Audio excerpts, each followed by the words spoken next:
A black mother rushed into the emergency room with her 10-year-old son, gasping for breath. The white nurse glanced at them, then whispered to security, "Drug-related, probably lying." No doctor came, no oxygen mask. 32 minutes later, the boy stopped moving. But the hospital's cameras recorded everything, and one intern saw a detail in the footage that could expose the cover-up. Before we deep dive into this interesting story, subscribe to our channel, and tell us where are you watching from. Share in the comments below. Maya Jefferson had never seen ceilings so high, halls so wide, or people so indifferent. On her first day at Roosevelt High School, she walked through the gleaming glass front doors with her chin raised and her dreams tightly packed into a second-hand backpack. Her shoes were clean, but 2 years old, and her mother had pressed her shirt 3 times before Amaya left that morning. She clutched a scholarship application in one hand and her schedule in the other, but it was the stairs that made her fingers tremble. Students moved in packs, laughing, brushing shoulders, wearing air of comfort and entitlement like expensive cologne. They didn't just look at Amaya, they scanned her like she was an unfamiliar code on a school-issued device that wouldn't load. White, white, white, Asian, white. One ambiguous maybe.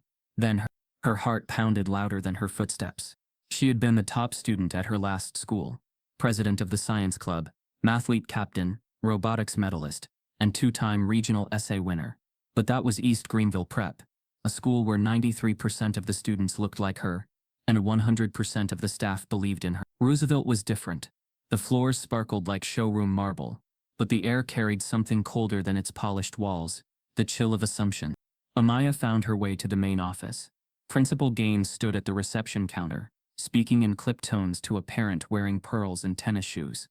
Her posture screamed command, tall, white, and sharply dressed in a beige suit that made her look like she walked out of a legal drama. Gaines glanced at Amaya, as if she'd interrupted something sacred. "I'm Amaya Jefferson. I'm new. I was told to check in."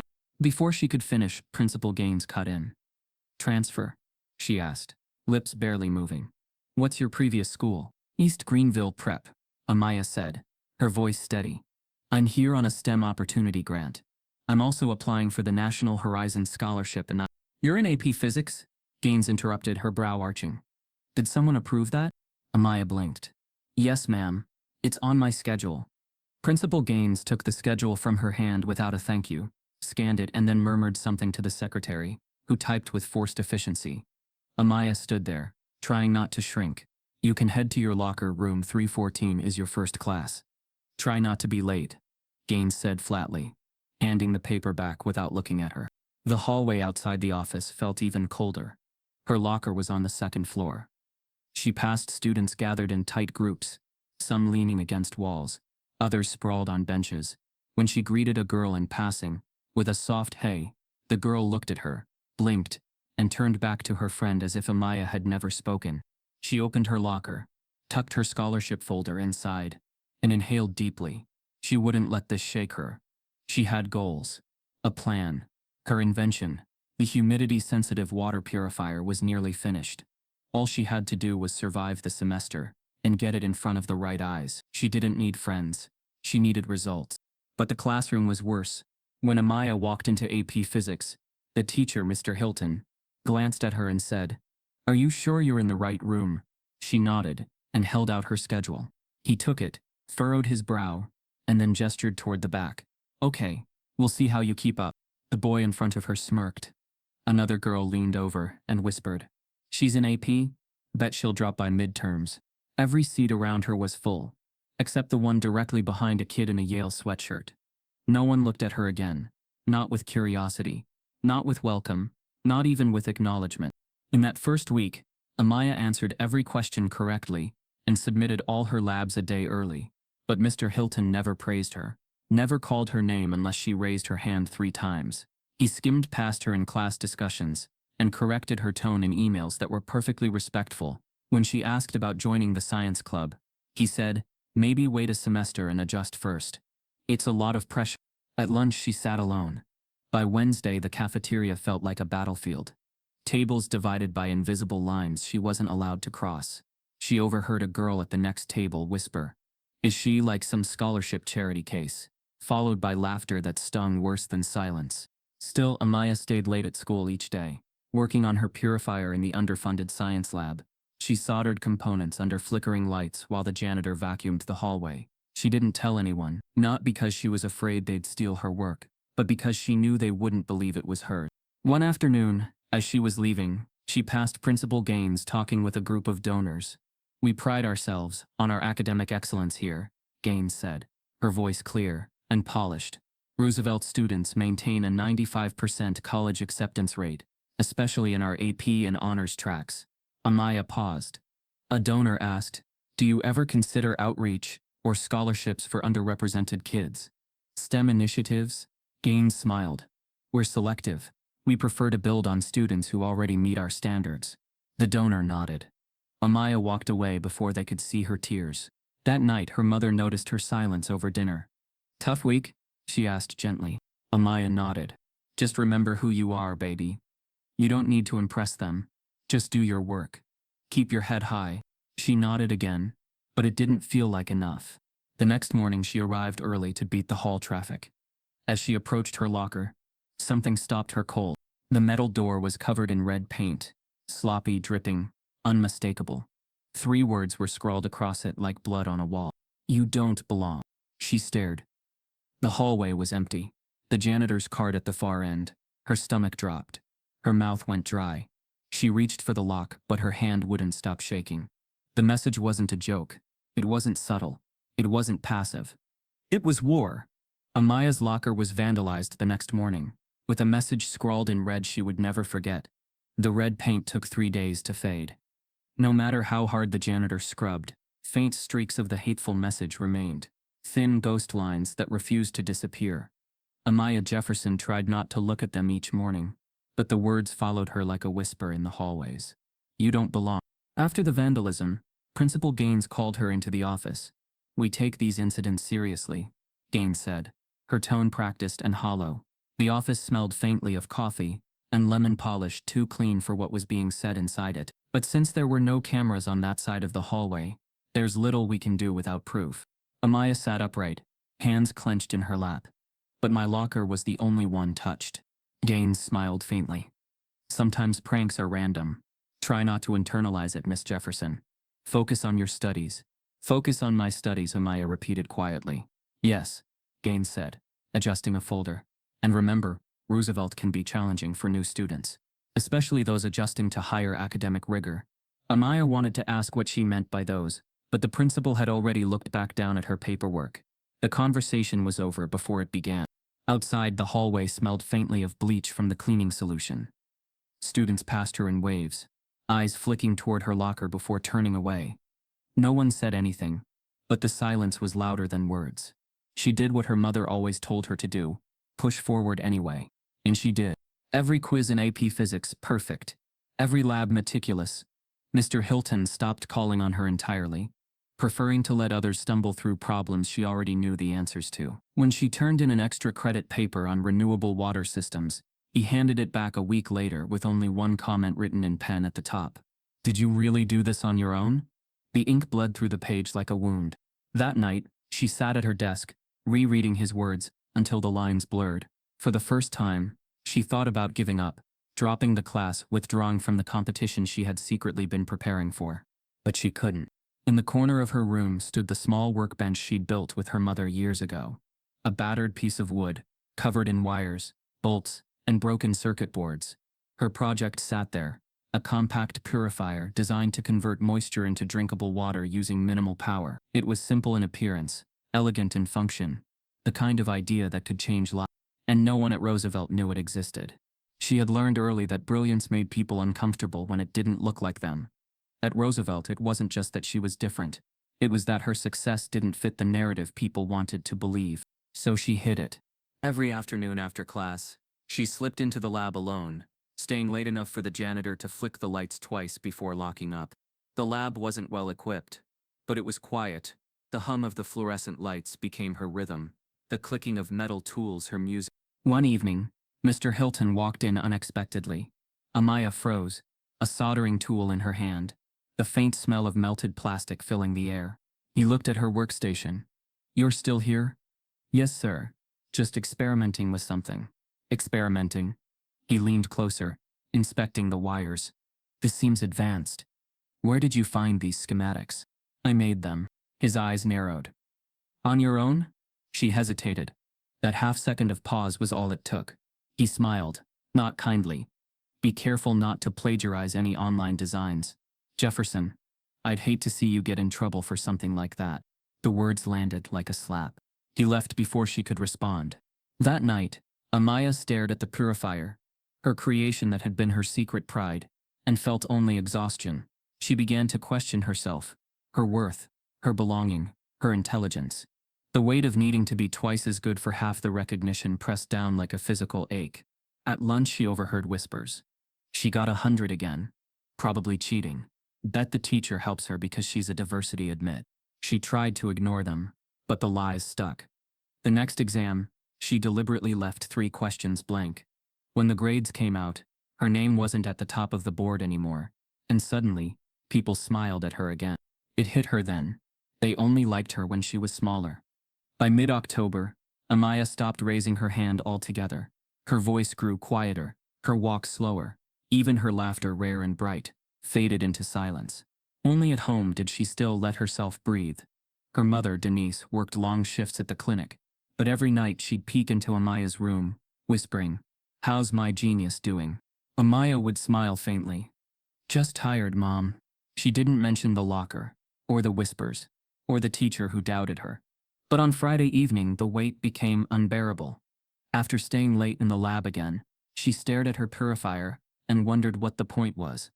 If the people around her would never believe she was capable of it, then why keep trying? She packed the parts into a box, slid it under her bed, and decided she would stop working on it for good. The following week passed in a blur. Midterms, rainy mornings, the endless drone of lessons that felt more like performances she wasn't invited to join. She avoided the lab completely, spending her afternoons in the library or under the bleachers, sketching designs she knew she'd never build. Then, on Thursday, something strange happened. She was walking to class when she heard her name echoing through the hallway. Amaya Jefferson. It was Mr. Hilton smiling. Actually smiling. "Congratulations," he said, holding a printed letter. "I just received notice from the National Young Innovators Competition. Impressive submission, Jefferson." Amaya froze. Submission? He nodded. "Your design, the portable water purifier. You've been selected as a semi-finalist. That's no small thing." Her heart dropped. "But I didn't submit it." He frowned. "It's under your name, with full technical schematics and a description. The committee said they were impressed by your initiative." She blinked, trying to process. Her project, the one hidden under her bed, had been entered into a national competition. Without her consent, someone had found her work, uploaded it, and put her name on it. But who? Her gaze darted toward the classroom door, where a few students were whispering and glancing her way. The air felt charged, electric with something she couldn't yet name. As she stood frozen in the hallway, a chill ran through her spine. If her project was public now, her quiet safety was gone. The secret that had been her escape had just become her exposure. And somewhere in the building, someone was watching, waiting to see what she would do next. Just as Amaya considered quitting the science club, someone submitted her secret invention to a national competition, without telling her. For a moment, Amaya believed the tide had turned. After the unexpected submission of her water purifier design, something extraordinary happened. The National Young Innovators Competition named her project a semi-finalist. Word spread quickly. The letter from the committee was printed on Roosevelt High's letterhead, stamped with the competition's seal, and read aloud during third-period announcements. Her name echoed through the school speakers, like it had finally earned its place. Students turned to stare. Some curious, some stunned, a few even clapped. And Amaya, standing at her locker with trembling hands, felt for the first time that maybe, just maybe, she belonged here after all. She didn't know who had submitted her work, but part of her didn't care. The recognition was real. The design was hers. The celebration was short-lived. The next morning, Principal Gaines summoned her to the office. Amaya arrived early, heart racing, hoping the meeting would be about support, maybe even an endorsement. A letter of recommendation. Gaines sat behind her desk, fingers steepled, the award letter folded neatly in front of her. "You've caused quite a stir," she began, tone neutral. I didn't mean to, Amaya said softly. I didn't even submit it. Someone must have found my prototype in the lab. But it was your work? Yes, ma'am. Gaines tapped her nails against the desk. You should have followed protocol. Roosevelt has a specific process for representing the school in external competitions. You didn't receive permission from faculty. There's no faculty advisor listed on your application. Amaya blinked. I didn't know it was submitted. I thought it was still in my lab box. Intent doesn't change procedure, Gaines said crisply. We have rules for a reason. Liability, standards, branding. I understand, Amaya said, voice thin, but the competition is statewide. They're asking me to present at the Regional Science Expo. I'm afraid we can't allow that, Gaines replied. Not under the Roosevelt banner. Amaya's heart sank. So, I can't present? Not as a Roosevelt student. You're welcome to do it independently. But you'll need to remove our school name from the application. But I am a Roosevelt student, Amaya said. It's my school too. Gaines leaned forward slightly, eyes cold. Then next time, follow the rules. We can't make exceptions. It felt like a slap. Amaya walked out of the office numb, the award letter still clutched in her hand. In the hallway, no one knew that her win had been stripped of its legitimacy. No one knew she was being erased again behind closed doors. That afternoon, she sat in the nearly empty lab, staring at the purifier on her desk. The wires seemed dull now, the design less brilliant. What did it mean to win if your victory was treated like a violation? Mr. Hilton walked in, saw the envelope, and raised an eyebrow. Heard you weren't allowed to present. Yeah. He shrugged. Well, school's rules. Can't say I'm surprised, though. This place likes order more than innovation. He paused. By the way, I'm running the science newsletter this month. I'll try to get your name in there quietly. It was a kind gesture, but it felt like a consolation prize for something that should have been celebrated openly. The next day, the front page of the school bulletin was plastered with a full-color photo. Seth Carrington wows judges with Ecotech project. Beneath it, a grinning white boy posed next to a tabletop model, with a solar panel taped to a jug of water. The article praised his creative use of renewable energy and described him as one of Roosevelt's brightest. Amaya recognized the design instantly. It was a near copy of a YouTube tutorial, one she'd seen last year. There was no innovation, no new components, just a paint job and a catchy name. She skimmed the article again. Nowhere was the word plagiarism. No one had questioned his faculty sponsor. No one had barred him from presenting. No one asked if he had done the work on his own. Amaya stood at the bulletin board, surrounded by laughing students, and felt the blood drain from her face. Seth walked by and flashed her a grin. Tough luck on your entry, he said, not stopping. Guess the system's picky. It wasn't a coincidence. It wasn't misunderstanding. It was the system working exactly as it was designed. She went to the restroom and locked herself in a stall. Her breathing was shallow. Her hands shook. How do you keep fighting when the rules only apply to you? That night, she didn't speak at dinner. Her mother watched her carefully but didn't press. Later, Amaya sat in her room, rereading the email from the competition committee. They had selected her because her design was unlike anything submitted in the past 5 years. They had invited her to present because of its real-world applications and elegant structure. She had done something meaningful. Something brilliant. And her own school had silenced it. The next morning, Amaya returned to the lab, quietly. She didn't ask for permission. She didn't announce her arrival. She reopened her toolbox and reassembled her project with practiced hands. Not for Roosevelt, not for Gaines, for herself. But as she powered it up and tested the filtration levels, she noticed something strange. The purifier's digital calibration, normally steady, was off by nearly 8%. She checked the wiring again. Tight. The solder points were intact. Then she noticed it. A resistor had been replaced. Slightly different color code. Cheaper model. Her heart skipped. Someone had tampered with it. She flipped through the notes in her design log. The specs had been altered in the version submitted to the competition. Her original upload hadn't included this change. Whoever submitted it didn't just upload her design. They changed it. She stared at the machine, mind racing. Why alter it? Was it sabotage, or something more calculated? And then it hit her. Whoever submitted her project didn't just want her to win, they wanted her to be disqualified. That same week, a white student plagiarized a YouTube experiment and was celebrated on the school's front page. Amaya sat in the corner of room 314, just beneath the flickering ceiling light that made it impossible to forget where she sat, in the shadows, always in the shadows. Mr. Hilton never reassigned her seat. Not once. Other students shifted around throughout the semester, pairing off, whispering and giggling through lab sessions. But Amaya remained planted in that back corner, as though the seat had been assigned to her soul. By now she had accepted that no one wanted to partner with her. It wasn't just preference, it was deliberate. Students would glance at her when groups were being formed, then quickly look away like she was invisible.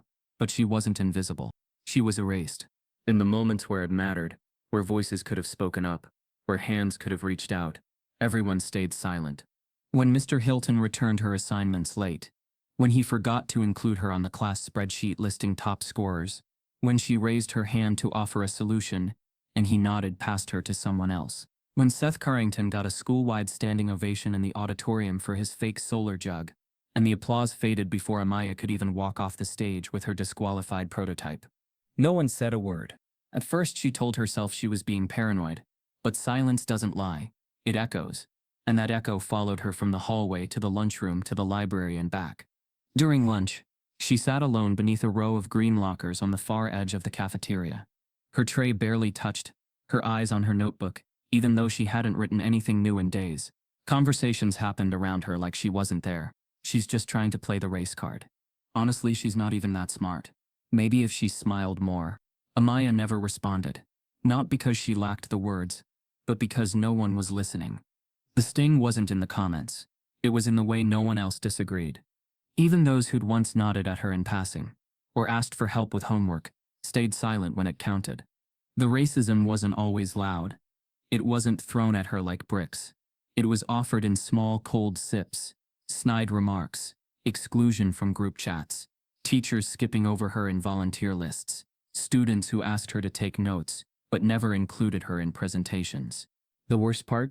She had grown used to it. That week she returned to her locker to find her name had been scratched off her AP Chemistry Award plaque. In its place, someone had written, "Affirmative Action Project." She brought it to Mr. Hilton, who barely looked up.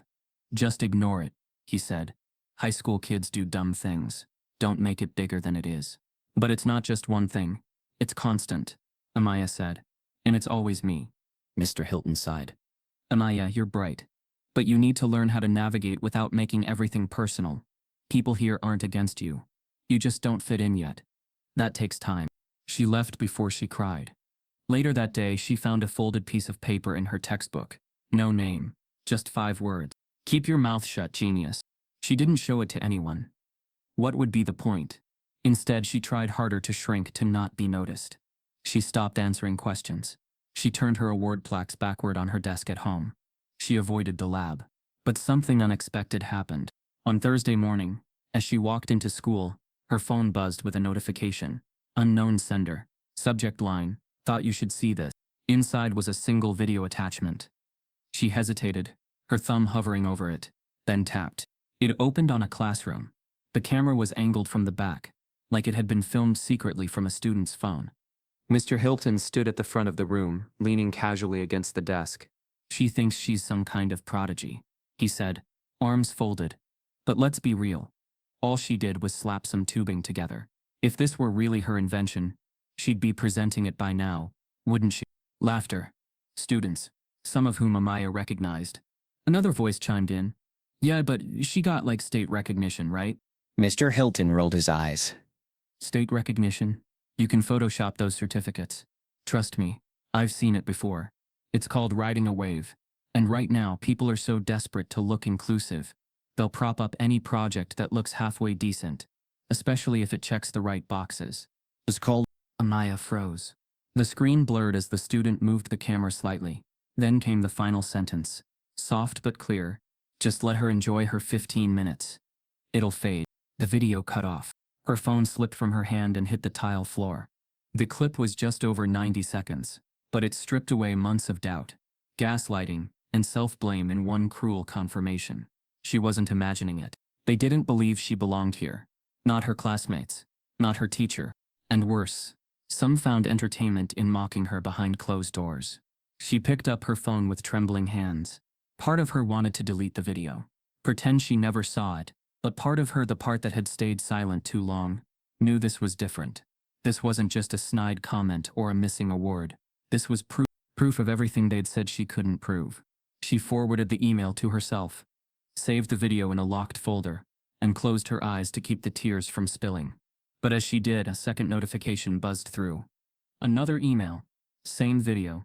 Same subject. But this one wasn't addressed to her. It was addressed to the school's entire faculty list. A mysterious email with a video clip of a teacher mocking Amaya started circulating, and it landed in the wrong inbox. The email detonated like a silent bomb. No alarms, no shouting, no teachers storming into classrooms, just the quiet ripple of a scandal creeping through the polished hallways of Roosevelt High. By the time first period ended, the whispers had already begun. "Did you see it?" someone murmured by the lockers. They said it was fake. No, it was real. You could hear his voice. In every corner of the school, phones buzzed with the same video clip, the one showing Mr. Hilton mocking Amaya Jefferson's intelligence, her invention, her very right to exist in that classroom. But no one said her name out loud. Not yet. By lunch she could feel the eyes, the sideways glances, the half-smiles, the curiosity laced with cruelty. Everyone knew. No one knew what to do about it. When she walked into the cafeteria, the noise dimmed just enough for her to notice. Conversations paused mid-laugh. Forks froze mid-air. It wasn't respect, it was spectacle. She walked to her usual corner table and set down her tray, but her appetite was gone. Her phone vibrated again. A new email from Principal Gaines. Subject: You urgent. Report to my office immediately. The walls of the main office felt tighter than usual.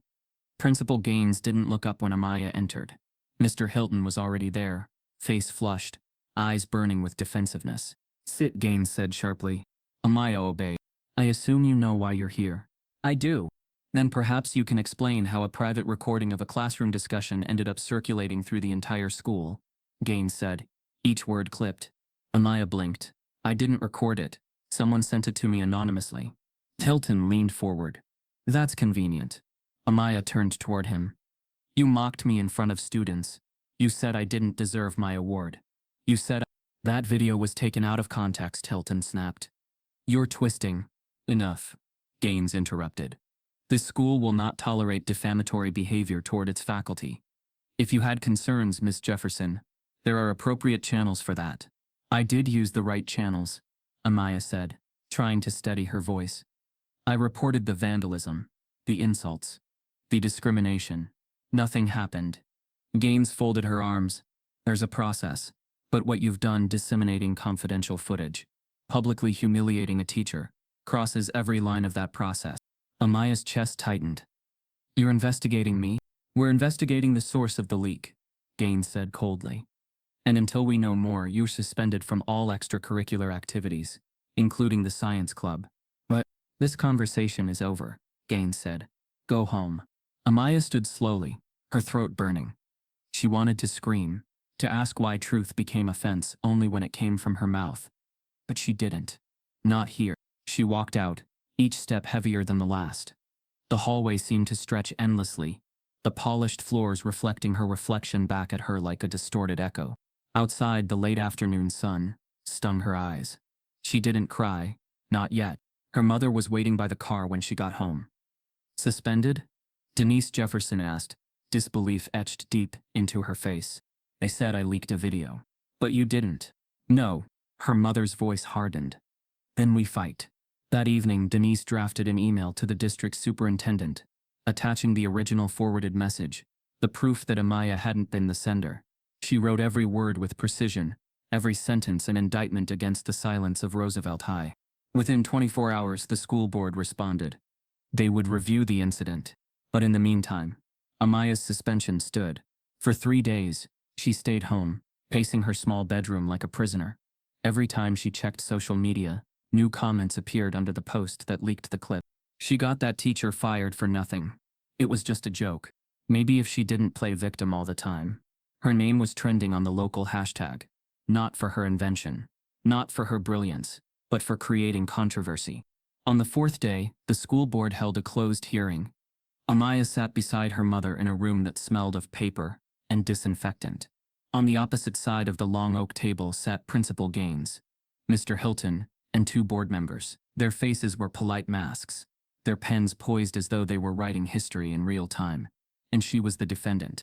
"We're here to discuss the events following the release of a private classroom video," one board member began, "and to evaluate whether disciplinary action is warranted." Amaya's mother spoke first. "My daughter did nothing wrong. That video was sent to her anonymously. She forwarded it to no one. Yet instead of addressing the racial harassment she's faced, you've made her the problem." The room was silent, except for the faint hum of the air conditioner. Mr. Hilton cleared his throat. "Look, I may have said some things that sounded bad out of context." "Out of context?" Denise interrupted. "You questioned my child's intelligence. You mocked her for being a scholarship student. You implied her achievements weren't real." Hilton stiffened. "I was speaking generally about the competitive nature of—" "Stop lying," Amaya said quietly. The words hung in the air, like a spark. Everyone turned toward her. She met each gaze evenly, her voice low but steady. "You said I didn't belong here. You laughed with them. And now you want to act like I'm the problem, because I have—" Principal Gaines shifted in her chair. "Miss Jefferson, emotional accusations won't help your case."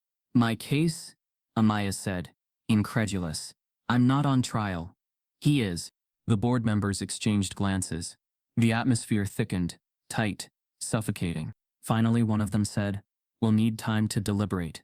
Until then, your suspension remains in place." As Amaya and her mother stood to leave, Gaines added, "I hope this serves as a lesson about how impulsive actions can backfire, even with good intentions." A lesson. That night, Amaya couldn't sleep. Every time she closed her eyes, she saw the smirk on Gaines's face, the indifference in those board members' eyes. She realized something painful and absolute. Roosevelt wasn't broken. It was built this way. The next morning, Denise woke her with news. The superintendent called. "They're not pressing further for now. But your record's been flagged for disciplinary review." Amaya sat up.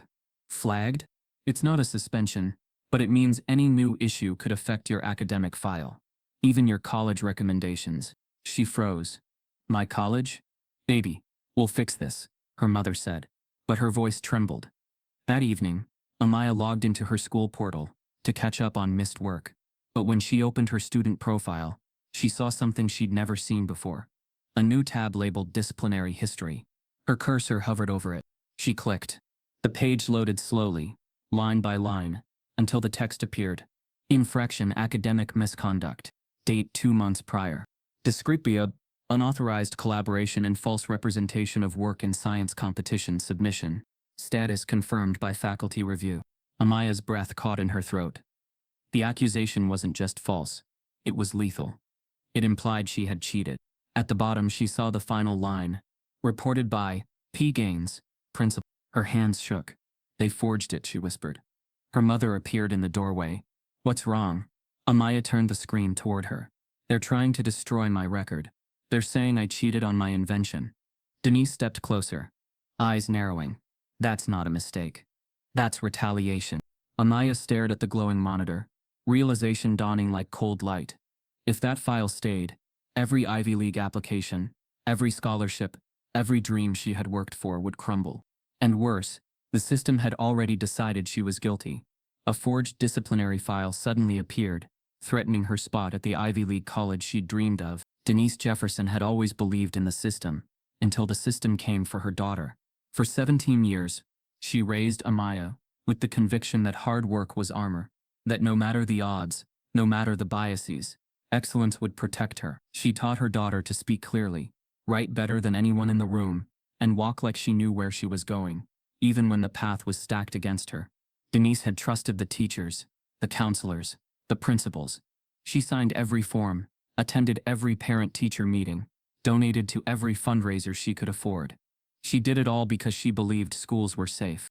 But that belief shattered the morning Amaya collapsed onto the kitchen table, with a college rejection letter in her hand. Her dream school, Ivy-bound, the one she'd worked for since 8th grade. "They said my application had disciplinary inconsistencies," Amaya whispered, voice brittle. "They said they couldn't accept someone with unresolved integrity issues." Denise took the letter and read it again. The language was formal but cruel, every sentence ablaze. "Due to recent documentation flagged in your school record, indicating academic misconduct, your application is no longer under consideration." She didn't cry. Not at first. Denise was a woman who had buried a husband, survived layoffs, and raised a gifted black child in a world that kept changing the rules. But something inside her cracked open. Something deep and sharp. "How long have they had this file on you?" she asked, voice tight. Amaya hesitated. "A few days. I didn't want to tell you until I was sure, until I saw what they did to my profile." Denise clenched her fists. "You were sure the moment they doubted your invention. The moment they erased your name from that newsletter. The moment that man laughed about you in his classroom." Silence stretched between them. Then Denise stood up. "Get dressed. We're not letting this happen in the dark. What are we doing? We're calling someone who knows how to burn this system to the ground. Legally." 2 hours later, they sat across from Simone Reed, a civil rights attorney who'd once fought the school district over wrongful expulsion of 3 black students in a neighboring county. And Simone was sharp-eyed, razor-voiced, and carried a calm that felt like strategy, not surrender. She listened quietly as Denise and Amaya walked her through everything, starting with the locker graffiti, all the way to the forged disciplinary file. When they finished, Simone leaned back in her chair. "They messed up." Amaya blinked. "They always get away with it." "Not this time," Simone said. "Because they left fingerprints." She opened her laptop and pulled up Amaya's student profile page. "You said this was uploaded 4 days ago." Amaya nodded. "Good. That means it was added after your original college transcript was sent out, but Ivy Bound still received it, which means someone sent new documentation without your consent." Denise's voice cracked. "That's illegal, isn't it?" "It's worse than that," Simone said. "It's defamation. It's a FERPA violation. And it's retaliation for whistleblowing. If we move quickly, we can force a hearing at the district level." "And if they don't listen?" Amaya asked. Simone smiled, cold and steady. "Then we go public." That night, Denise didn't sleep. She combed through old emails, every school form she had ever signed, every digital receipt from the district's online portal. She found inconsistencies, tiny but damning, dates that didn't match, missing notations, and something else. In an email thread from 3 months earlier, sent after Amaya's purifier first got attention, there was a strange message from Principal Gaines to the district's academic director. "We'll need to closely monitor this student's participation in external projects. There's a risk of reputational overreach if we're not in control of the narrative." Denise stared at the words. Reputational overreach. Control of the narrative. They had planned this. By morning, she forwarded the message to Simone, who called back within 10 minutes. "This is the leverage we need," she said. "We're going to request a formal audit of Amaya's academic record, demand removal of the forged file, and issue a cease and desist to prevent further defamatory communication." Denise's voice wavered. "What if they stonewall us?" Simone didn't flinch. "Then I take this to every news outlet in the city." An hour later, Denise pulled up to Roosevelt High with Amaya in the passenger seat, and Simone in the back, carrying a sleek black leather bag. They didn't wait to be invited in. They walked past the front desk, down the same polished hallway where Amaya had once stood frozen under red-scrawled graffiti. This time she walked tall. Gaines was in her office when they arrived, typing something into her desktop. Her expression barely flickered when they entered. "I don't believe we had a meeting scheduled," she said coolly. Simone set the flash drive on the desk. "You do now." Gaines didn't touch it. "I'm not sure what this is supposed to be. It's a forensic record of the forged disciplinary entry," Simone replied, along with a timeline of emails showing malicious intent, obstruction, and discriminatory conduct toward my client, Amaya Jefferson. Gaines leaned back. "You're blowing this out of proportion." Denise stepped forward. "My daughter's future was just stolen, her Ivy League dream, her peace of mind. You knew she didn't break the rules. You just didn't want her to rise." Gaines's jaw tightened. "These are strong accusations, and we're prepared to prove every one of them," Simone said. "Here's what's going to happen. You will remove the false disciplinary entry today. You will send a retraction and corrected transcript to Ivy Bound and every other institution that received Amaya's application. You will issue a formal apology, and you will do it all in writing." Gaines stared at them. "Or what?" Simone pulled out a folded letter and placed it beside the flash drive.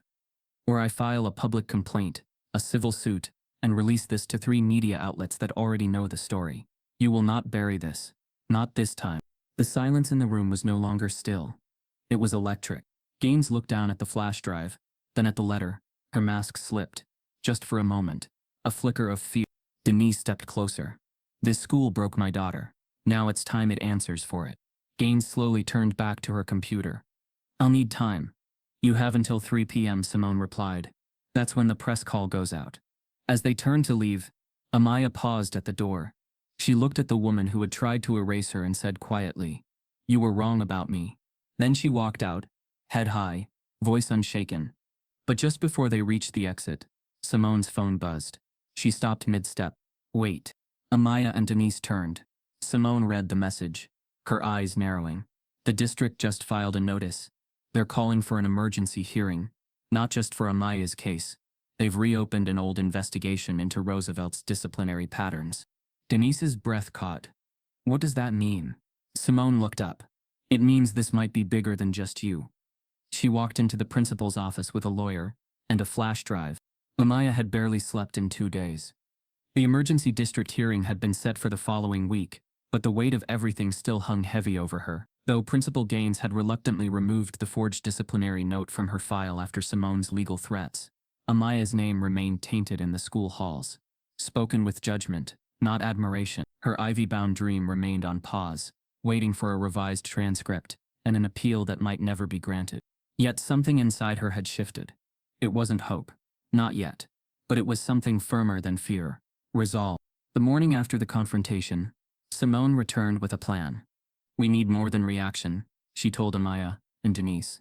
We need a pattern. What kind of pattern? Denise asked. A buried one, Simone said. Roosevelt has a history. The file you discovered. The retaliation against Amaya. These aren't isolated incidents. We need evidence of recurrence. Other students. Other silenced complaints. They all knew where those records would be. In the school's internal archive system, the kind reserved for private administrative use. It wasn't accessible to students, or even most parents. But Simone had a contact at the district office, an IT contractor who owed her a favor. 2 days later, Amaya sat beside Simone, in a quiet coffee shop on the edge of town, as the contractor uploaded the decrypted file to a flash drive.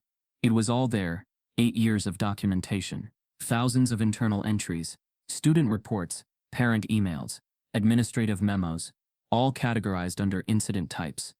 Simone scrolled through the records with surgical precision. Amaya's hands trembled as she read the screen.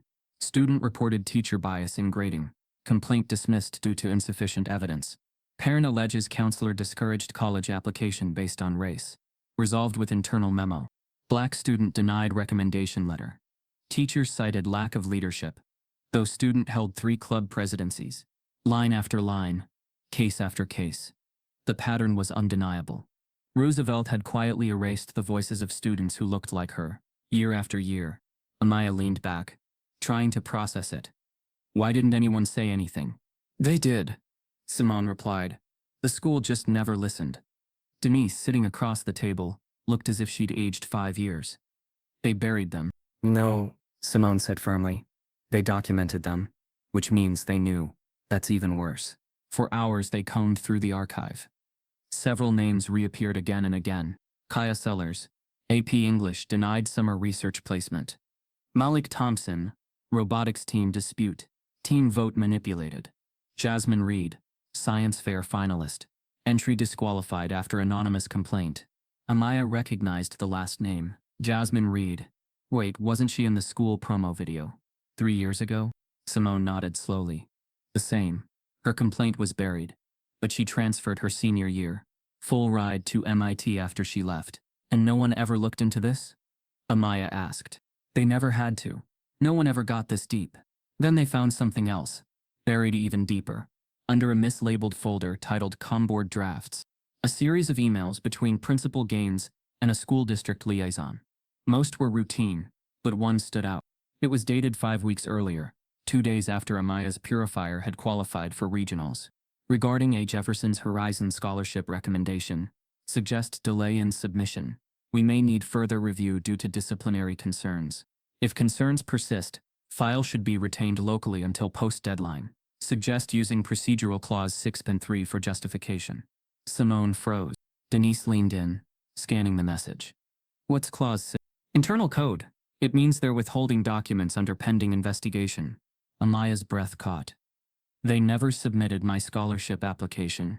Simone checked the date on the Horizon Foundation's deadline. It had passed 2 days after that email. They waited it out, she said. Then backdated your disqualification using the forged disciplinary note. Amaya felt everything tilt. The hours she spent on the essay, the carefully assembled recommendations, the work samples, the interview prep, all of it had gone nowhere. I was never in the running, she whispered. Denise looked shattered. They killed your shot before it even started. Simone shut the laptop slowly. This is what they never meant for you to see. Because this is malice. Amaya's fingers gripped the edge of the table. What do we do now? Simone's eyes were fire. Now we go bigger. The hearing won't be enough. We take this to the scholarship board directly. We force them to reopen your file. We attach every email, every forged note, every buried complaint, and let them see the truth for themselves. But they already rejected me. They rejected a lie. Denise nodded. And we're going to make sure they know it. That evening, Amaya sat alone on her bedroom floor with the flash drive in her palm. She turned it over, again and again, as if trying to feel the weight of what was inside. Not just her story, but all of theirs. Every name in that archive. Every voice that had been silenced. Her phone buzzed. A new message. Unknown sender. You're not the only one they did this to. I'm ready to speak if you are. Attached was a familiar name. Malik Thompson. He had graduated 2 years earlier. Disappeared after a controversy involving the robotics team. Amaya opened the message. There was a video attachment. She clicked play. It opened on Malik, sitting in what looked like his dorm room. I never thought I'd say this, he began, but I saw what happened to you. I know what it feels like, and I've got something that might help you, something I never gave them. The video cut off mid-sentence. The file was corrupted. Amaya sat frozen. What did he have? Why now? Before she could process, a second message came through, from the same address. No text, just a file. Labeled, confidential. Roosevelt. Internal. She clicked to download it. The progress bar reached 98%, and then her screen went black. Her entire computer had shut down. One document revealed something no one expected. Amaya's application was never even forwarded to the scholarship board. The blackout lasted less than 30 seconds, but in that time, Amaya's heart dropped through the floor. Her screen went dark. Her fan powered down. Even the tiny LED on her flash drive blinked off. It was as if the air in her bedroom had been swallowed by something invisible. She stared at her reflection in the black screen, heart pounding. A system crash? She pressed the power button. Nothing. Another. Still nothing. She yanked the flash drive free, grabbed her phone and dialed Simone's number. It rang twice. Something just happened, Amaya said, barely breathing. My laptop shut down while I was opening that second file Malik sent me. The whole thing just died. Simone's voice sharpened instantly. Don't plug anything else into it. Unplug your router too. I'll be there in 10 minutes. As Amaya waited, she sat on her bed clutching the now useless flash drive. The message was clear. Someone didn't want her seeing what was in that file. And someone had the power to reach inside her system and shut it down remotely. By the time Simone arrived, she had already looped in her tech contact, the same district contractor who helped recover the hidden files days earlier. Using a clean laptop, he ran diagnostics and recovered fragments from Amaya's drive. Within minutes, his eyes widened. This was no crash, he said. This was a targeted kill command, a remote override. Someone accessed her system through an embedded script in the file attachment and executed a shutdown protocol. Denise's jaw tightened. Are you saying they hacked her computer? The contractor nodded, and they knew exactly what they were doing. This wasn't some kid in a hoodie. This was internal. Someone with administrative access to district files. Amaya's voice was quiet. So they're watching me now? Not anymore, the contractor assured her. I've disconnected everything, but whoever sent that file didn't want you to see what Malik had. Simone tapped her fingers against the table. Then we need to find him. Now. They did. Within hours, Simone tracked Malik Thompson to his university campus. That evening, via secure video call, his face flickered onto their screen. I didn't think they'd still be pulling the same crap, Malik said, shaking his head. But seeing your name in the news, I knew I had to say something. He was different now, more measured, more hardened than the high school photos Amaya had seen online. His experience had aged him, the way racism does when it's silent and repeated. I still have a backup of my project, he said. The one I built for the National Robotics Fair my senior year. They said I violated safety protocols, but that was a lie. They just didn't want a black kid outshining the head sponsor's son. Do you have proof? Simone asked. Malik leaned off screen and returned holding a folder thin, but packed with scanned notes and timelines. Everything. I kept it in case someone else ever went through what I did. He forwarded a drive link, and as Simone opened it, Amaya saw her own past mirrored back at her. Same forged documentation, same fabricated violations, same signatures. Gaines' name appeared again and again. What happened when you spoke out? Amaya asked. They labeled me a troublemaker. My college recs disappeared overnight. I had to reapply the following year from scratch. His smile was bitter, but I made it. Still, I never forgot. Simone studied the documents. Would you testify? Malik hesitated. You know what you're asking, right? She's not going to go down easy, and the board protects its own. We're building a pattern, Simone said. We just need one person to tell the truth out loud. He took a long breath. I'll do it. The next morning, Simone filed an official submission to the district. Over 50 pages of documented patterns, past student complaints, buried evidence, internal memos implicating Gaines, and Malik's sworn affidavit. She sent it to the press too. Within hours, the story exploded across local media. Roosevelt High accused of systemic discrimination. Whistleblower student sparks new district investigation. School board under fire. After forged records allegations, the public backlash was immediate. Alumni started tweeting. Parents began emailing the school in droves. Activists tagged the superintendent and city council in every post. And slowly something shifted. Students who had never looked Amaya in the eye before began stopping her in the hallway. Hey, I saw your story. I'm sorry for not saying anything sooner. I believe you. My cousin had something similar happen at another school. I'm glad you're fighting. We need someone to. It didn't fix what had happened, but it chipped away at the silence. By the end of the week, a former Roosevelt guidance counselor, Ms. Weller, reached out to Simone privately. I resigned 3 years ago, she said during their phone call. I couldn't take it anymore. I filed reports. Dozens. Nothing changed. Gaines shut down every investigation before it even began. Would you be willing to speak on record? Simone asked.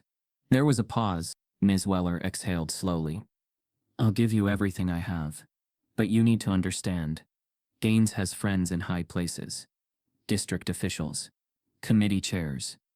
She doesn't go down quietly. If you're coming for her, you better be ready for war. Simone didn't flinch. We are. That night, as Amaya sat alone in her room, her phone lit up with a notification. A viral video had been posted by a Roosevelt alum named Jasmine Reed. In it, Jasmine detailed how she, too, had been disqualified from the state science fair, without explanation her senior year. She described the subtle erasure, the quiet punishments, and the feeling of being pushed out while smiling faculty told her to be grateful for the opportunity. I see you, Amaya Jefferson, she said into the camera. And we're not letting them do this to you, or to anyone else again. It had been shared over 20,000 times. By morning, 2 more alumni had joined the conversation. Then 5. Then 10. Each story different, but with the same undertone. Buried brilliance. Suppressed opportunity. Silenced black potential. The movement had begun. But as Amaya scrolled through the rising wave of support, she noticed something else. A private message request. From an account labeled Anonymous Staffer. She opened it carefully. I was in the room when they flagged your file. I didn't agree with it, but I was told to stay quiet. I've kept copies of internal memos, proof of what really happened. But if I come forward, I lose everything. Still, I'm willing. But you need to know Gaines is already preparing her counterattack. She's not going down alone. A former staff member agreed to testify, but warned that Principal Gaines wouldn't go down quietly. The moment the news cycle turned, it wasn't with a roar, it was with a whisper wrapped in digital venom. For 2 weeks, Amaya Jefferson had become a reluctant symbol of academic injustice, her name steadily rising on social media as a rallying point for every student who had ever been silenced. She never asked for the spotlight. She wanted accountability. She wanted her scholarship back. She wanted anyone, to say you were right all along. But the internet rarely lets a black girl stay a victim for long. On Monday morning, Amaya woke up to the soft buzz of her phone. Dozens of notifications. Then hundreds. By the time she unlocked the screen, it was chaos. Amaya Exposed was trending. Her Instagram account had been hacked, its profile picture replaced with a filtered photo of her in the science lab, overlaid with text that read, "Liar in a lab coat." The bio had been edited too. "Don't believe everything you hear. I'm just here for the fame." And the post. Screenshots of fake text exchanges. Fabricated messages, claiming she had admitted to framing her teacher, to seeking attention, to exaggerating the race card for sympathy. One post showed a doctored screenshot of Amaya allegedly bragging about destroying Mr. Hilton's life. The caption read, "She's not a hero. She's a manipulator." Her breath caught in her throat. "Mom," she called out, hands trembling. "They got into my account. Someone hacked me. They're posting lies." Denise rushed in, grabbed the phone, and scanned the feed with eyes blazing. "We need Simone. Now." Minutes later, Simone's voice came through the speaker, grim and controlled. "Don't delete anything. I've already got a forensic expert pulling backups. We'll need evidence. This is a coordinated smear." "But people are believing it," Amaya whispered. "They're reposting it, commenting." Denise wrapped an arm around her. "It's not real. You know it's not real." "But they don't." The comments beneath the posts were brutal. "Another fake victim exposed. Typical pull the race card, then cry when it backfires. She should be expelled. No way she deserves a scholarship now." By noon, the local news station that had once praised her bravery now issued a clarification update, stating they were looking into new claims questioning the legitimacy of her story. Sponsors who had reached out to support her pulled back quietly. Emails that had once started with "We'd like to help" now went unanswered. That afternoon, Simone held a press conference outside the district office. "We are aware of the defamatory content being circulated," she said, surrounded by supporters. "We have evidence these messages are fake. This is retaliation. This is fear masquerading as outrage." But the camera flashes didn't wait for truth. They chased drama. And the worst was still to come. That night, Amaya received a link. No message, just a URL. She tapped it. It opened to a video clip edited like a promo trailer. The title, "The Real Amaya Jefferson." The footage began with her smiling during her science presentation, then cut to clips of her in class, overlaid with captions. "Teacher bully? Or student manipulator? How far will she go for attention?" Then the voice. "Clear. Familiar. I just think people should know the whole story," the speaker said. It was Mia, Amaya's best friend. Mia, who had braided her hair before the scholarship interview, who sat with her when she first joined Roosevelt, who once cried with her in the stairwell after Mr. Hilton questioned her lab score. Now on screen, Mia looked straight into the camera. "Amaya isn't who people think she is," she said. "I used to believe her, but then I saw how she twisted things, how she made it seem like everyone was against her, when honestly a lot of us just didn't want to deal with the drama." Amaya couldn't breathe. "She told me she'd do whatever it takes to get into Ivy Bound," Mia continued. "Even if it meant exposing people. Even if it meant ruining reputations. She wanted fame. And now she's getting it." The clip ended. The comment section was already filled with thousands of likes, shares, and reactions. Her best friend exposed her. That's all I needed to know. Cancel this girl immediately. So much for fighting the system. She is the problem. Amaya stared at the screen, numb. Denise entered the room slowly, having just watched the same clip on her phone. "Baby." Amaya's voice cracked. "Why would she do that?"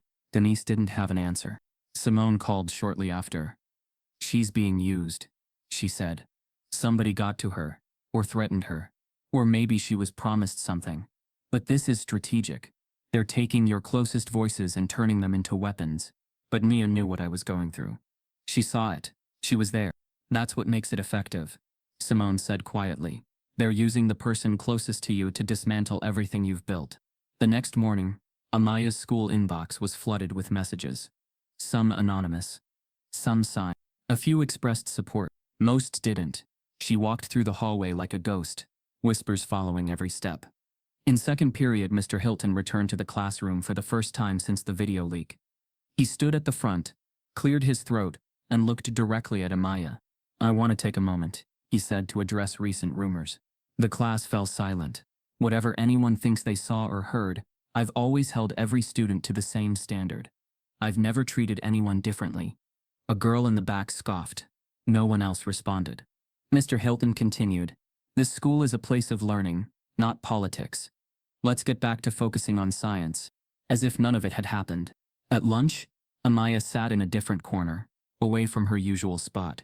No one joined her, not even the few students who had nodded her way the week before. Every truth she had fought to expose was now overshadowed by a calculated smear, amplified by someone she once called sister. The movement that had begun with hope now felt fragile, held together by threads, unraveling fast. That night, Simone delivered sobering news. Nia's statement has been submitted to the school board as part of the disciplinary hearing. Denise's face hardened.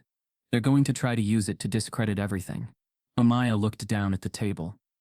Then we need more truth, more voices, or it's over. Simone nodded. Then it's time to make the next move. But before they could, Amaya's phone lit up with a new message, from an address she didn't recognize. I know why Nia turned on you. Meet me at the old green building behind the rec center. Midnight. Come alone. Her best friend turned against her on camera, accusing her of manipulating the narrative. The district hearing convened under gray skies and fluorescent lighting. It wasn't held in a courtroom or even a council chamber, just a sterile multi-purpose room in the central administrative building, lined with folding chairs, sweating plastic water bottles, and an air of corporate neutrality. But for Amaya, it felt like a battlefield. 3 long tables formed a rigid U-shape. On one side sat district administrators, board members, and a neutral compliance officer. Across from them, Principal Gaines, her legal counsel, and Mr. Hilton. In the center, flanked by Denise and Simone, sat Amaya. There were no cameras, no reporters, just eyes, watching, judging, recording. The hearing wasn't about finding truth. Not really. It was about protecting the institution, managing liability, and deciding which version of the story would become the official one. Simone had warned her. This room will be cold, not just in temperature, in intent, but Amaya was ready. She wore no makeup, no smile, just black slacks, a navy blouse, and the same gold chain her father once gave her mother. She didn't come to perform. She came to stand. The first speaker was the superintendent. We're here today to review allegations of procedural misconduct, discrimination, and record falsification regarding student Amaya Jefferson. All testimonies will be recorded. Any interruptions will result in immediate dismissal from the hearing. He paused, scanning the room. We'll begin with the administration statement. Gaines stood slowly, her posture calm and confident. Her tailored suit was pristine, her expression unreadable. The accusations made against myself and my staff are entirely unfounded, she began. We maintain rigorous protocols for academic records, disciplinary actions, and extracurricular endorsements. Any suggestion of targeting this student is a mischaracterization of policy enforcement. Simone leaned toward Amaya and whispered, "Watch her language. She's not calling you a liar. She's calling you a mischaracterization." Gaines continued, her tone smooth. Regarding the scholarship submission, the administration never received formal documentation requesting support from Miss Jefferson. As such, no file was forwarded to the Horizon Foundation. We simply lacked necessary paperwork. Amaya's jaw clenched. That was a lie. She had copies. Proof. The compliance officer asked. And the forged disciplinary file? Gaines didn't blink. No forgery occurred. An incident was noted in error and has since been removed. It was a clerical mistake. Nothing more. Simone scribbled something onto her notepad. Gaslight. Dismiss. Discredit. Next, Mr. Hilton spoke. His hands were folded. His voice was low. He didn't apologize. I never mocked Miss Jefferson, he said. The video in question was edited, taken without consent, and presented without context. It misrepresents my words and my intent. Silence pressed in. Simone stood. May we present our response? The superintendent nodded. For the next 40 minutes, Simone delivered a methodical takedown of Roosevelt's actions. The documented pattern of bias, the hidden complaints, the forged file, the proof of suppression. When she finished, she played the full version of the video, unedited, time-stamped, and complete with the laughter in the background. For the first time, no one spoke. Then Amaya rose. Her voice was quiet but resonant. I didn't come here to fight for sympathy, she said. I came because I was told the system worked, that if I just did the work, kept my head down, stayed respectful, that success would follow. But I wasn't met with fairness. I was met with suspicion, with silence, with sabotage. She paused. And I'm not the only one. Simone gestured toward the side door. A staffer opened it. A line of students filed in, past and present. Malik, Jasmine, others. Some in college sweatshirts, some still in uniform. Each had submitted a written statement. Each had shared a version of the same truth. The compliance officer looked up. Is there a witness willing to testify today? Simone nodded. We'd like to call one more student. Before she could speak the name, the door creaked open again. And in walked someone no one expected. Nia. Gasps rippled across the room. Amaya's chest tightened. Her palms went cold. She hadn't seen Nia since the betrayal. The video, the interview, the lies. Now she stood in front of the hearing panel, wearing a plain hoodie and jeans, her curls tied back tightly. No fanfare, just tension. The compliance officer asked, "Please state your name." "Nia Taylor." "And your relation to the case?" Nia looked directly at Amaya. Her eyes were tired, swollen. "I was Amaya's best friend. I was also the person who made a statement discrediting her, on camera." Gaines's eyes narrowed. "I lied," Nia said, "because I was scared." The room froze. Nia took a shaky breath. After Amaya's video went viral, I was pulled into a meeting with 2 members of the school's administration.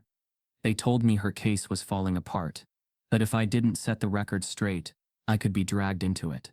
They hinted that my college recs might be delayed, that I'd be seen as complicit. She turned toward the panel. So I agreed to speak against her, but it wasn't true. None of it was. I knew she built that invention. I saw her work every night, every weekend. She never lied. She never cheated. They lied. The board members shifted. Someone scribbled furiously on a notepad. Gaines's expression cracked just barely. Simone stepped forward. "Let the record reflect. Miss Taylor has now submitted a sworn affidavit retracting her prior statement and detailing coercion from staff." The compliance officer looked rattled. "We'll need to review this further." Nia turned toward Amaya, eyes glistening. "I'm sorry, I let them use me. I should have stood by you." Amaya didn't speak. She couldn't, but she nodded. Just once, a single breath of forgiveness. Gaines leaned into her lawyer, whispering. The man nodded, then stood. "Given new allegations of misconduct, my client respectfully requests a recess to prepare an updated response." The board declined. The hearing wasn't just unfolding, it was unraveling. And for the first time, the people in power had no script to fall back on. Then a student no one expected took the stand and brought the room to silence. For months, Amaya Jefferson had built her future in pieces: wires, circuit boards, and handwritten notes scattered across a folding desk in her bedroom. Her invention was never meant to be a statement. It was meant to be a solution. And now, despite every attempt to erase her, that solution was finally being seen. The email came on a quiet Tuesday morning, less than a week after the district hearing. Amaya had just returned from a walk, trying to clear the storm from her mind, when her phone pinged. Subject: STEM Fellowship Finalist, notification from the Langford Foundation for Science and Equity. Her breath caught. She opened it with trembling fingers. "Dear Amaya, we are pleased to inform you that your submission, Eco Purifier Sustainable Filtration for Low Humidity Environments, has been selected as a national finalist for the 2025 Langford STEM Fellowship. This award recognizes exceptional innovation among underrepresented young scientists.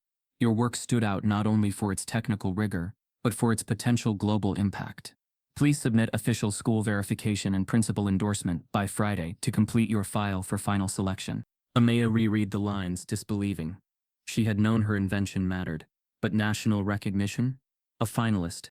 The Langford Foundation was a legacy organization. Their alumni went on to research labs, Ivy League programs, even the World Health Organization. No one from Roosevelt had ever made it past regional rounds.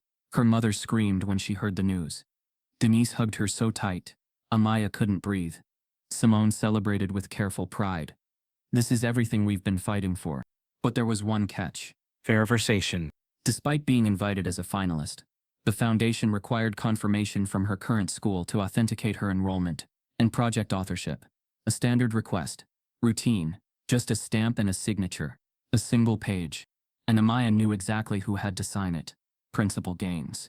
Simone insisted on handling the communication herself. "We'll submit it formally. CC the district, the compliance officer, and the board." They sent the packet by email. Certified mail. Even hand-delivered a copy. 2 days passed. No response. Simone called the front desk. The secretary, hesitant, said Gaines was reviewing it. By Thursday morning, the Langford Foundation sent a polite reminder. Final documentation due by 5 p.m. Friday. Incomplete files will be disqualified. Amaya stared at the clock. Friday. Less than 24 hours. She sat in Simone's office, the unsigned verification form in front of her. She's not going to sign it, Amaya said quietly.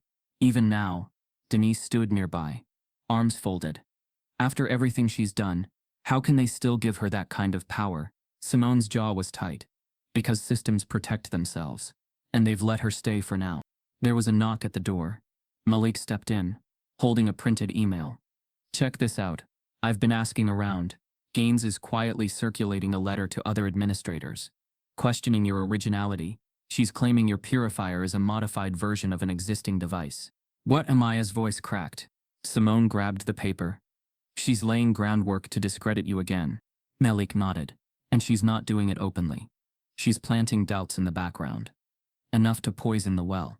Denise's voice was ice. She can't keep getting away with this. Amaya stood.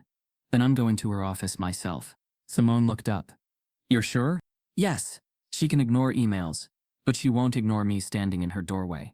That afternoon, Amaya walked into Roosevelt High with a printed copy of the Langford form in her hands and a folder of documentation under her arm. It was her first time back on campus since the hearing. The air felt heavy with eyes, but no one dared speak. When she reached the office, the secretary looked up, startled. I need to see Principal Gaines, Amaya said. She's in a meeting. Amaya didn't wait. She walked past the desk and opened the office door. Gaines looked up from her computer, unfazed. Miss Jefferson. Bold move, barging in. I need your signature, Amaya said, placing the paper on the desk. The Langford Foundation. Finalist verification. Gaines glanced at it, then back at Amaya. I'm aware of the request. And? Gaines folded her hands. I've reviewed the application. Given the unresolved questions about the originality of your work, I'm not prepared to certify it at this time. Amaya stared at her. You're denying it? I'm declining to endorse it. You know I built it. You saw the specs. The hearing cleared me. Gaines stood. The hearing didn't issue a ruling. It simply concluded the review was ongoing. I have discretion until the board finalizes its findings. But the deadline is tomorrow. Then perhaps you should have waited until your name was cleared. Amaya's voice broke. You're punishing me because I didn't stay silent. Gaines walked around the desk. I'm enforcing standards. Something you seem to believe you're above. Amaya stepped back. You don't get to rewrite this again. Not after everything. Gaines's tone turned cold. You made yourself a symbol, Miss Jefferson. Symbols invite scrutiny. And I'm not signing off on a controversy. Amaya picked up the form and turned to leave. Her fists clenched around the edges. At the door she paused. You know this project could save lives, right? Gaines didn't respond. Back at Simone's office, time was running out. We need a signature from an official representative, Simone said. Anyone with academic authority. But they've all been warned, Malik added. Gaines made sure no one touches this without her. Amaya sat in silence. For the first time in days, the fight felt unwinnable. Then Simone's assistant peeked into the room. You might want to take this call. Someone from Langford's board just rang in. Simone picked up the phone, listened, then covered the receiver. They've been watching the story unfold.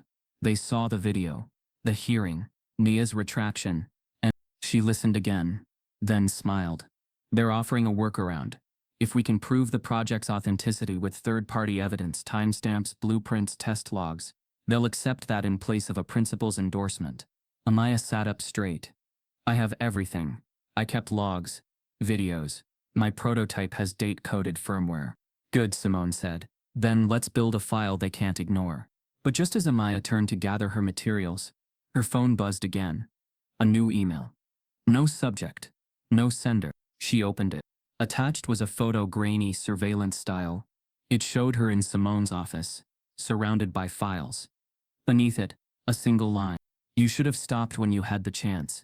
But the foundation needed verification from her school, and Gaines refused to sign. The wall clock glowed 8:02 a.m. in the dim light of Simone's office. Outside, the city stirred, news alerts blinking across windows, the protest online growing like wildfire. But inside, time had contracted. Amaya's phone lay face down on the polished table. Texts and emails queued wildly. The Langford verification deadline loomed. Less than 48 hours. In those hours lay her future, her Ivy acceptance, her reputation, her entire proof against the narrative they tried to write for her.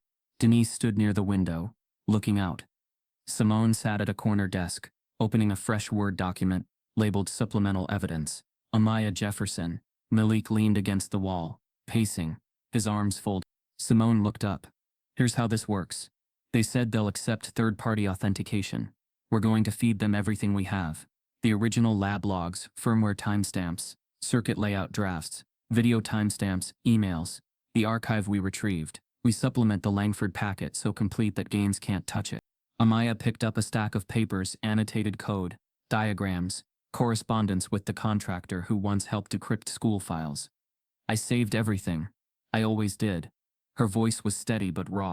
Denise crossed to her daughter, putting a hand on her shoulder. You're not doing this alone. Over the next hours, they worked in tight rhythm. Simone assigned tasks. You gather the encrypted backups. Malik, get the firmware revision logs. Denise, help me reassemble the chronology narrative for Langford. Amaya, assemble your own narrative. Essay explaining conception, prototypes, iterations. Malik plugged in a portable SSD, copying project folders, timestamp metadata, raw footage of testing sessions, video logs from when she coded in her bedroom. Amaya reconstructed the timeline. The first sketch at age 15, the humidity tests during summer, the 2 lab runs that filtered real water samples. She wrote clearly, vulnerably, I wasn't building a trophy. I was building something people needed. Simone typed, stitching narrative, evidence archival files into a document over 100 pages long. She inserted screenshots of Gaines's internal emails, the archive memos about reputational overreach, and Malik's affidavit. They made versions. 1 high-res PDF, 1 zipped package, 1 cloud link with secure permission, and they prepared cover letters addressed to Langford. Ray finalist verification, uncontested evidence of original authorship. By late evening, the file was ready. A single email would send it to Langford's admissions team. But all that remained was internal review, verifying that nothing had been tampered, nothing hidden, nothing contradicting itself. We'll send it in early morning, Simone said, eyes tired but fierce. We'll also CC district, board and public media. This has to be transparent. Amaya lay awake that night, staring at the ceiling. The weight in her chest felt like a physical thing, a stone pressing downward. She wondered, would they actually accept it? Would they even read it? Or would they use it as excuse to disqualify her on technicalities? She saw the photo Gaines had emailed her in Simone's office, surrounded by evidence. You should have stopped when you had the chance. That threat echoed in her mind. At 3 a.m., her laptop hummed softly as backup routines ran. She glanced at the file directory. Project V, final date 05. 5 of 52 megabytes. Older backups. Project V, beta. Lab test 0420. Prototype photo series. All lined up. She allowed herself a shallow hope. Morning came too soon. Denise brought in coffee. Malik paced. Simone organized the files for one final review. At 9:17 a.m., a soft chime on Amaya's laptop signaled that it was awake. She opened the main project folder and froze. It was empty. No V-final. No beta. No photos. No lab logs. Everything she had worked on since first prototype gone. Her hands shook violently as she tried to reload. Nothing. Amaya? Denise gasped. Malik rushed over. He plugged the SSD in. It showed empty directory. Simone's face went pale. No, that can't be right. The backup drive, did you sync it somewhere else? Amaya shook her head. I backed it up here last night. It was working. The room grew cold. Malik pulled up file recovery software, the kind that scans deep sectors. He clicked on delete. The progress bar spun. After several minutes, the result? 0 recoverable items. Not even directory fragments. Simone whispered. It's like someone wiped it deliberately, with secure erase. Denise's voice cracked. How? Who? Malik's jaw tightened. This is no luck. This is sabotage. Amaya's stomach dropped. The file from Malik? The second download? It shut my computer off. This is connected. Simone stood. They're cleaning house.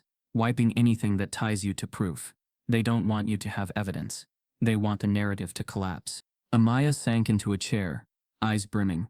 My whole life gone. Denise knelt beside her. No. We'll reconstruct it. We still have the girlfriend prototype photos, the encrypted archive from district files, the decrypted school archive, Malik's affidavits, and the narrative essays. But the details matter, Amaya said. The firmware changes, the test logs, the prototypes. Without those, it's your word versus theirs. Simone took a deep breath. Yes. But we must move forward. We still have proof outside your laptop. We draft Langford that you are submitting all collateral evidence, that your main drive was corrupted by external interference. We ask for grace, extension, but also make clear you build everything publicly. Metadata, third-party logs, statements from multiple witnesses. Denise nodded. We'll show how it was built. We'll request independent auditing labs to replicate your design, based on what remains. Malik closed his eyes briefly. I'll contact the contractor, who decrypted the archive, see if he still has fragments of what was wiped. They began again, pulling from every storage source, reassembling, re-timestamping. Simone drafted a letter to the Langford Review Committee. Due to suspected malicious interference, key files in my primary storage were securely erased overnight. Attached is a full reconstruction from third-party logs, encrypted archives, backup storage, metadata proof, and multiple independent attestations confirming authenticity. By midday, they had a packet ready. Smaller, but still compelling, Simone sent it to Langford's portal with a note, requesting an extension due to technical sabotage. She also forwarded to district board and local news. They held their breaths. At 3:45 p.m., a reply, "We have received your package. We are reviewing and may grant digital extension. You will be notified by 5. Simone exhaled. Not a denial. That's progress. But Amaya couldn't rest. She checked the laptop again. No files. Nothing. She reached into her backpack and pulled the laptop she used for daily classes. She opened the system logs. Saw a record. A remote command received at 2:03 a.m. Secure erase. Target user directory. Project V final. Her breath stopped. Someone with remote access scheduled the wipe. The contractor who decrypted the archive confirmed it. The district server logs showed a remote kill script executed from an IP log to a back-end administrative portal. Amaya's mind raced. They had invaded her home, erased her project, and left no trace. At 4:44 p.m., the final moment before deadline, her phone buzzed. A new email from the Langford board. Due to your exceptional circumstances, and the evidence provided, the scholarship committee hereby extends your verification deadline by 48 hours. We will accept alternative documentation as submitted. Amaya blinked. Relief flooded her. Simone leaned back, exhausted but relieved. They gave us a chance. Denise exhaled. We have 48 more hours. But just as Amaya closed her eyes in momentary peace, a fresh alert pinged on her phone. Another email. Subject line: integrity at risk. She opened it. The message contained a single PDF attachment. Online blog post, the real story behind Amaya's innovation. Inside was a scathing expose. Headers like reverse-engineered device, inconsistencies in lab logs, independent testimony alleges forgery. It quoted anonymous sources, supposedly students and staff, implying she had backdated logs, plagiarized design parts, or manipulated data. At the bottom, in bold, "We will post continuous updates. Watch closely." The clock ticked down on her reprieve. But now a new wave had begun. Everything she fought for could be undone by rumors, lies, anonymous sources, and calls to integrity. She looked across the room at Simone, Denise, Malik. They were wounded, but not broken. She whispered, "This isn't over." Just hours before submission, her hard drive crashed, and the backup was mysteriously erased. The gym was packed. Every seat on the bleachers was filled. Students whispered in clusters. Parents leaned forward in metal chairs. Teachers lined the sides, pretending not to be nervous. The Roosevelt High School Innovation and Integrity Assembly was supposed to be a routine event, a PR cleanup effort to restore calm after weeks of press hearings and unrest. Principal Gaines had insisted on it. She called it a celebration of academic values. What no one knew was that this assembly would become something else entirely. Amaya Jefferson stood just outside the double doors, her heart thudding like a drum beneath her blazer. Simone adjusted the USB drive in her palm, her voice low but fierce. Remember, don't argue. Don't plead. Present. Let the evidence speak. Denise hugged her tightly. Whatever happens in that room, you already won. They just don't know it yet. Amaya stepped forward. Inside, the stage was lit like a spotlight trap. Principal Gaines stood at the podium, poised, smiling. Her beige suit looked as crisp as the first day Amaya had met her. And so today, Gaines was saying, we reaffirm Roosevelt's dedication to truth, academic excellence, and leadership. She gestured toward a large screen behind her, where the school's crest glowed. But before we close, we've offered the floor to a student who sparked an important conversation. The applause was polite, restrained. Gaines turned toward the edge of the stage. Miss Jefferson, would you join us? Amaya walked up slowly, the USB tight in her hand. She looked over the crowd, hundreds of eyes, some curious, some skeptical, some hostile. She took the mic. My name is Amaya Jefferson, she began, her voice steady. And for the last 6 months, I've been called a lot of things: gifted, problematic, disruptive, manipulative, inspirational. I've been doubted, questioned, praised, and erased, sometimes in the same day. The crowd shifted. I didn't ask to be a symbol. I asked to be seen.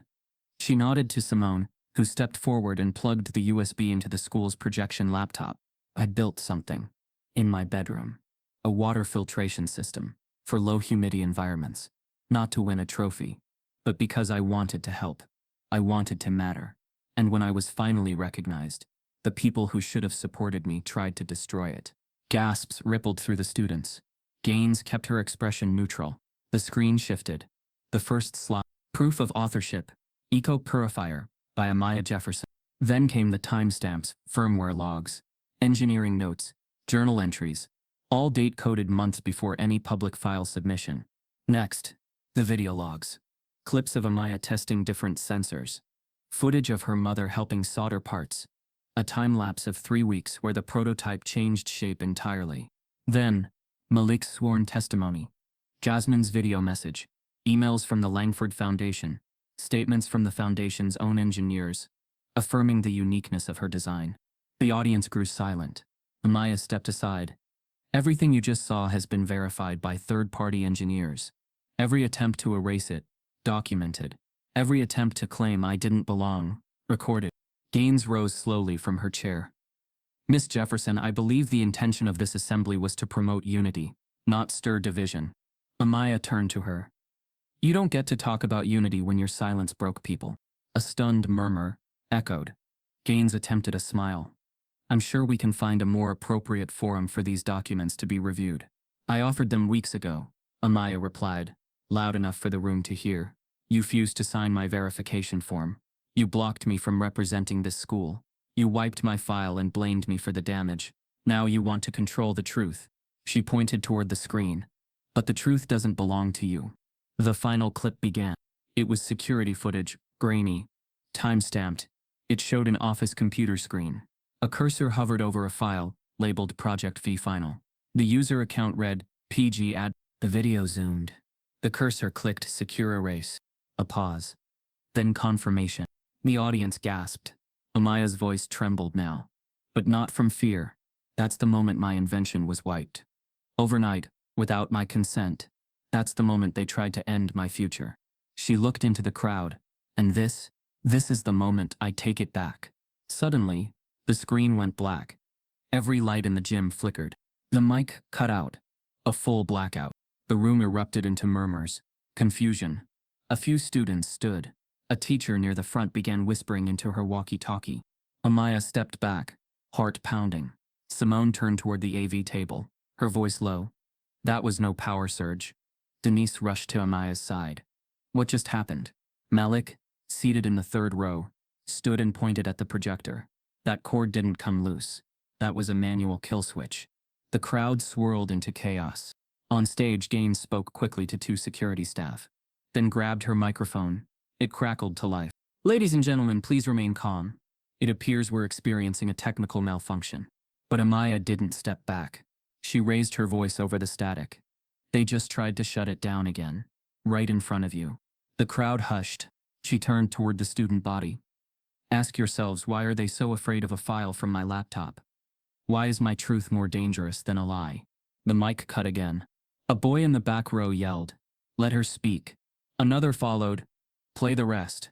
The students began chanting, "Play it, play it, play it." Simone stepped to the stage. "We'll post the footage publicly tonight. Every second. Unedited. You'll all see the full story, whether they like it or not." Amaya stepped down from the podium, the chant rising behind her. From the shadows near the gym door, a figure in a gray hoodie stepped forward.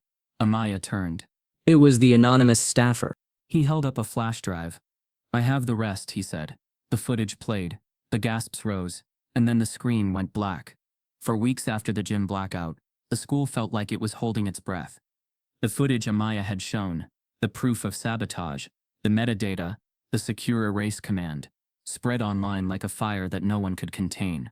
Simone posted the full version less than 12 hours after the assembly, and by the next day it had been viewed over 3.2 million times. The headline read, "They tried to erase her.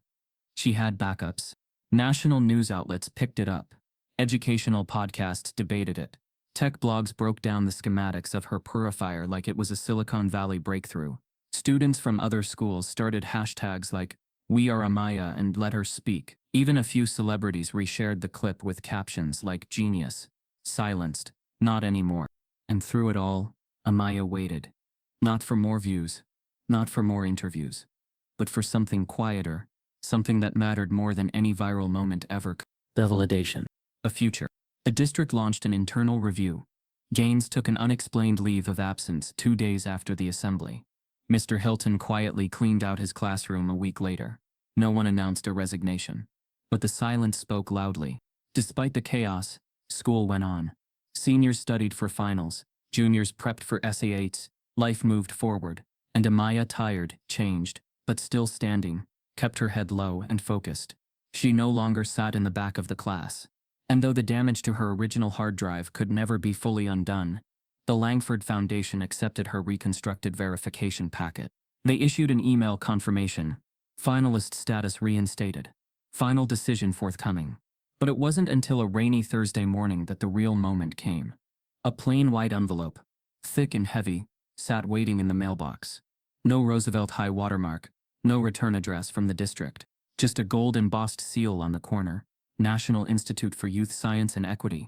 Amaya stood frozen, the envelope in her hand, the rain soaking through the thin material. Denise called out from inside, but her voice felt miles away. She walked into the house slowly, carefully, as if the wrong movement might wake her from whatever dream this was. Simone arrived minutes later, summoned with nothing more than a trembling phone call. They sat together at the kitchen table. Denise poured tea but didn't drink it. The room was silent except for the soft hum of the refrigerator and the distant rumble of thunder outside. Amaya opened the envelope. Inside was a letter, printed on thick ivory paper, the kind of stock that made everything feel like it carried more weight. "Dear Amaya Jefferson, we are honored to inform you that your work has not only been selected for the Langford STEM Fellowship, but has been chosen as the national grand recipient for your innovation, perseverance, and resilience in the face of systemic adversity exemplify the spirit of scientific excellence and ethical courage we aim to elevate. We are additionally inviting you to deliver the keynote address at this year's National Youth Science Summit, hosted in partnership with the Department of Education, on the theme Genius Unseen, Building a Future That Believes Us. Your story matters. Your voice matters. You belong on that stage." The Langford Selection Committee. Amaya's hands shook. Her mother covered her mouth, tears already falling. Simone read the letter again, then looked up slowly. "They didn't just accept you," she whispered. "They're handing you the mic. The mic Gaines once said she'd never hold. The stage she was never supposed to reach. The very institution that had ignored her verified now what her silence never could. Amaya Jefferson wasn't only worthy of the system, she was redefining it." Her phone began vibrating again. Messages piling in as the leaked footage continued gaining momentum. Journalists requested interviews. Universities reached out. Students from Roosevelt, some of whom never made eye contact before, now sent apologies, support, confession. One message stood out. "I used to believe them. Then I saw what you did. Thank you for not giving up." Another read. "I saw you at the gym. I haven't spoken up before, but I will now. Even Mia sent something. Just one line. I'm proud of you. I'm sorry it took me this long to say it. But Amaya didn't respond to any of them right away. She sat at the table with her mother's hand over hers and let the moment sink in. Everything they tried to erase. The invention, the file, her credibility was now part of the public record. And everything they never thought she could be, winner, speaker, example, was now undeniable. Later that night, Amaya stood at the mirror brushing her hair, the letter taped beside it like a reminder that some battles don't end with cheers, but with breath exhaled. Finally, after months of holding it in, she would speak. She would stand before an auditorium of scientists, educators, lawmakers, and she would tell the story that almost never got told. But as she prepared her outline that night, one question kept echoing in her head. Who leaked the gym footage? Simone swore it hadn't been them. Malik hadn't posted it. Denise hadn't shared it. The anonymous staffer who handed her the drive had vanished. No return address. No follow-up. And yet, someone had made sure the world saw the moment truth broke through. As she pondered this, her email pinged. One new message. No subject. No sender name. Just a line in the body. You did the hard part. We just made sure they watched. And below it, a photo. A grainy still from security cam footage in the hallway outside the AV room, showing Gaines, moments before the blackout, walking briskly toward the control panel. She had cut the feed herself. Inside was not just an acceptance, but an invitation to speak, on the very stage Gaines once said she'd never reach. The steps to the stage felt familiar. Years had passed since the day Amaya Jefferson stood under the harsh lights of the Roosevelt High Gym, demanding truth in a room filled with silence. But today, those same steps, now polished, wide, and lined with velvet rope, carried her towards something bigger. She wasn't a student anymore. She was a keynote speaker. The Reforming Educational Equity Summit was one of the largest gatherings of policymakers, educators, civil rights leaders, and researchers in the country. Held at the Washington Civic Pavilion, its opening night spotlighted one central question: what does justice in education truly look like, and who gets to define it? Amaya Jefferson was their answer. Now 22, with a degree in environmental engineering and a startup in development for clean water technology, Amaya stood backstage in a slate black suit, holding a slim notepad of bullet points. Her gold chain still rested on her collarbone, the same one her mother had fastened the morning she opened the Langford letter. She glanced toward the curtain. Thousands of faces waited. Some were old enough to have dismissed students like her. Others were young enough to still be fighting to be seen. Simone approached from the wings, now grayer at the temples but still sharp-eyed and grounded. They're ready when you are. Amaya gave a quiet nod. I am too. The host introduced her. Today's speaker is a National Langford Fellow, the founder of PureBridge Technologies, and a former high school student, whose story transformed how we hold our schools accountable. Please welcome Amaya Jefferson. Thunderous applause followed her to the podium. She took her time. Let the room breathe. Let the history settle. Then she began. I want to start by telling you what I was told when I was 17, she said. You don't belong here. The room fell silent. It wasn't said outright. Not at first. It was whispered in the way my grades were questioned, the way my locker was vandalized, the way my invention was dismissed, then discredited. It echoed through every closed door, every forged file, every lie they told with a smile. She paused. But I'm still here. Applause, soft but affirming. And the thing is, I didn't survive because the system worked. I survived because it failed. Loudly. Publicly. And in doing so, it showed its face to the world. My job was to make sure no one forgot it. She clicked the remote. Behind her, images filled the screen. Footage from the Roosevelt Gym Assembly, the metadata, the letter from Langford, a photo of her purifier on display at the Global Youth Innovation Conference. This isn't a story about triumph, she said. It's a story about repair, because the system is still broken for too many who never get a camera pointed at their injustice, who get erased so quietly, they start to question whether they were ever there to begin with. A slow murmur swept through the crowd. Amaya pressed forward. We say equity, but we often mean comfort. We say representation, but we really mean tokenism. And until we build systems that protect truth, not just image, we will keep meeting here, year after year, mourning what we already know. Then she stopped clicking. She stepped away from the podium. I didn't come to give you answers, she said. I came to remind you that the next Amaya is already in a classroom right now. She's building something you can't see yet, and someone somewhere is already preparing to tell her it's not hers. She let the words settle. Let's be the people who stop them before they can. A beat of silence, then a standing ovation. She stood there, hands gently clasped, not triumphant, but steady, at peace. Backstage, Simone wiped her eyes. Denise clapped so hard her palms turned red. Malik, now a regional tech consultant, let out a quiet whistle. Amaya returned to her seat at the front. The host thanked her again, then transitioned to the next panel. But before Amaya could sit fully, a rustle from the far left aisle caught her eye. An older woman, pale and slow-moving, stood trembling in the crowd. Her cane tapped softly against the floor as she stepped forward, head held just high enough to show her face. The crowd parted. Amaya froze. Principal Gaines. Older now. Her hair thinner, dyed white at the roots. No blazer, just a plain dress coat and pressed slacks. She walked slowly toward Amaya, who remained standing. The entire room shifted, watching the moment unfold like a thread pulled too tightly. When Gaines finally reached her, she stopped 2 feet away, hands clenched at her sides. I don't expect forgiveness, she said. Her voice was gravelly, aged. I didn't come for that. Amaya said nothing. Gaines continued. But I saw your speech, and I wanted you to know. I watched the gym footage too, every second. I was wrong. The room had gone dead silent. I told myself I was protecting the school, that I was enforcing rules. But truthfully, her voice broke slightly.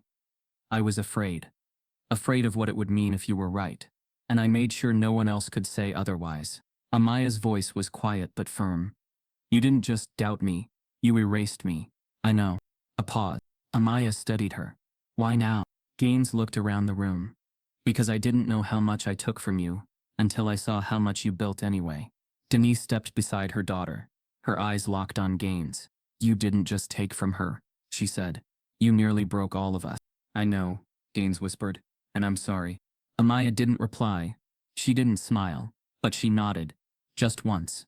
An acknowledgement, not an absolution. And with that, Gaines turned and walked slowly out of the room, disappearing into the crowd that once upheld her silence. Amaya turned back toward the summit stage. She hadn't written this ending. She'd rewritten every part of it. And the world had finally listened. After her speech, an old woman in the crowd stood trembling.